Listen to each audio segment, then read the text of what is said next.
അല്ല, തീർച്ചയായിട്ടും വേണം. കുറ്റാരോപിതരായിട്ടുള്ള ആൾക്കാർ രാജിവെക്കുന്നത് തീർച്ചയായിട്ടും, അവർ മാറി നിൽക്കുന്നത് തീർച്ചയായിട്ടും നിഷ്പക്ഷമായിട്ടുള്ള ഒരു അന്വേഷണത്തിന് ആവശ്യമാണ്. അതെന്തായാലും വേണം. കുറ്റം തെളിയിക്കപ്പെട്ടാൽ അതാരാണെങ്കിലും ശിക്ഷ അനുഭവിക്കണം. അത് നിയമമാണ്. അപ്പോൾ ധാർമ്മികത നിയമം അതിനകത്ത് ഉണ്ട് തീർച്ചയായിട്ടും. സ്ത്രീകളുടെ പരാതി നമുക്ക് മുന്നിലുണ്ട്. രണ്ടുപേരെ ഉന്നത സ്ഥാനങ്ങളിൽ ഇരിക്കുന്ന ആളുകളാണ്. ഇവർക്കെതിരെ കേസെടുത്ത് അന്വേഷണം നടത്തണമെന്നൊരു ആവശ്യമുണ്ടാവും. നിങ്ങൾക്കുള്ള എല്ലാ ആവശ്യങ്ങളും എനിക്കുണ്ട്. അങ്ങനത്തെ കാര്യങ്ങളിൽ തീർച്ചയായിട്ടും തെറ്റ് ചെയ്തവർ ശിക്ഷിക്കപ്പെടുന്നു. തെറ്റ് ചെയ്തിട്ടില്ലെങ്കിൽ ശിക്ഷിക്കപ്പെടുന്നു. ബേസിക്കായിട്ടൊരു കാര്യമാണ്. ഒരുപാട് നടികളും അതോടൊപ്പം തന്നെ ഈ മേഖലയിൽ പ്രവർത്തിക്കുന്ന സ്ത്രീകളും പരാതി നൽകിയിരുന്നു. ഈ പരാതികളിലൊക്കെ സർക്കാർ കേസെടുത്ത് അന്വേഷിക്കണം എന്നൊരു ആവശ്യം ടോവിനോയുടെ ഭാഗത്തുണ്ടോ? നിങ്ങൾക്ക് അങ്ങനെ ഒരു ആവശ്യമുണ്ടോ? ഉണ്ടോ? നിങ്ങൾക്ക് അങ്ങനെ ഒരു ആവശ്യമുണ്ടോ? നിങ്ങൾക്ക് അങ്ങനെ ഒരു ആവശ്യമുണ്ടോ?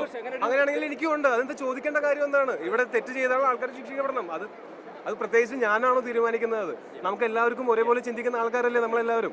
ഈ റിപ്പോർട്ടുമായി ബന്ധപ്പെട്ട് ഈ റിപ്പോർട്ടുമായിട്ട് ഞാൻ പറയട്ടെ, ഒരു മാറ്റം ഉണ്ടാകണമെന്ന് തോന്നുന്നില്ല. ഈ ഇൻഡസ്ട്രിക്കകത്ത് ഒരുപാട് ഞാൻ പറയട്ടെ, ഈ ഇൻഡസ്ട്രിക്കകത്ത് മാത്രമല്ല പുറത്തും ലോകത്തെ എല്ലായിടത്തും ജോലി സ്ഥലത്ത് എല്ലാവരും സുരക്ഷിതമായിരിക്കണം. അത് ഞാൻ പ്രത്യേകിച്ച് പറഞ്ഞിട്ട് വേണോ? എല്ലാവർക്കും അറിയുന്ന കാര്യമല്ലേ അത്.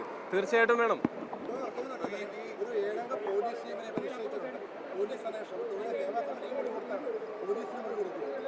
എന്നെ വിളിപ്പിച്ചാൽ കൊടുക്കാണ്ട് പറ്റുമോ? കൊടുക്കും.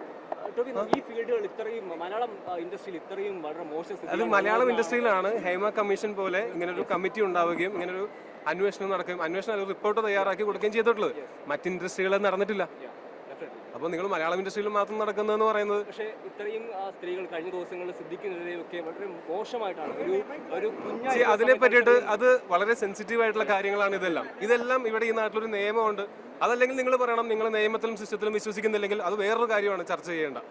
അപ്പം നമുക്ക് തൽക്കാലം നിയമത്തിലും അതിൻ്റെ മറ്റ് സംവിധാനങ്ങളിലും ഈ സിസ്റ്റത്തിലും വിശ്വസിച്ച് ഇതിന് ഏറ്റവും നീതി നടപ്പാകും എന്ന് വിശ്വസിക്കുക. അതല്ലാതെ നമുക്ക് എന്ത് ചെയ്യാൻ പറ്റും? അതല്ല, നിങ്ങൾക്ക് നീതി നടപ്പാവില്ല എന്ന് തോന്നുകയാണെങ്കിൽ നിങ്ങൾ സിസ്റ്റത്തിനെ ചോദ്യം ചെയ്യുകയാണ്. അത് ഡിസ്കസ് ചെയ്യപ്പെടേണ്ട വലിയൊരു വിഷയമാണ്. ഇത് ഇരകളാണ്. ഇന്ന് സിദ്ദിഖിനെതിരെ പറഞ്ഞ ഒരു ഇരയാണ്, ഒരു വിക്റ്റിമാണ് പറഞ്ഞത്. CWCയിലായാലും അതോടൊപ്പം തന്നെ അമ്മയിലായാലും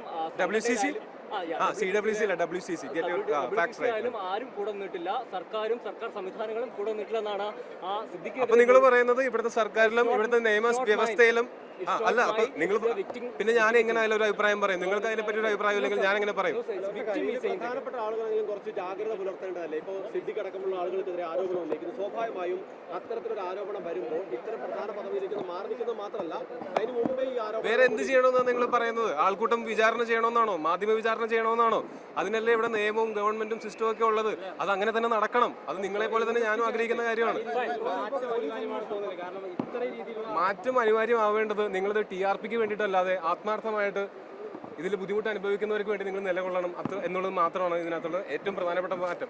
ഇത് സിനിമയ്ക്കകത്ത് മാത്രം നടക്കുന്ന കാര്യമാണെന്ന് നിങ്ങൾ പറയുന്ന സമയത്ത് അതല്ലെന്നും മാധ്യമ സ്ഥാപനങ്ങളിൽ നടന്നിട്ടുള്ള കാര്യങ്ങൾ എനിക്ക് കൃത്യമായിട്ട് അറിയാം, നിങ്ങൾക്കും കൃത്യമായിട്ട് അറിയാം. അപ്പോൾ ഇത് ഏതെങ്കിലും ഒരു ഇൻഡസ്ട്രിയിലോ അല്ലെങ്കിൽ ഒരു ജോലി സ്ഥലത്തോ മാത്രമല്ല ഇങ്ങനെ ഒരു മാറ്റം വേണ്ടത്. ഇങ്ങനെയുള്ള മാറ്റം ലോകത്തെ എല്ലായിടത്തും എല്ലാ ജോലി സ്ഥലത്തും സ്ത്രീകളാണെങ്കിലും കുട്ടികളാണെങ്കിലും പുരുഷന്മാരാണെങ്കിലും മുതിർന്നവരാണെങ്കിലും ആരാണെങ്കിലും അവർ ജോലി സ്ഥലത്ത് സുരക്ഷിതരായിരിക്കണം എന്നുള്ളത് അത് പ്രത്യേകിച്ച് പറയേണ്ട കാര്യമുണ്ട്. Okay, thank you.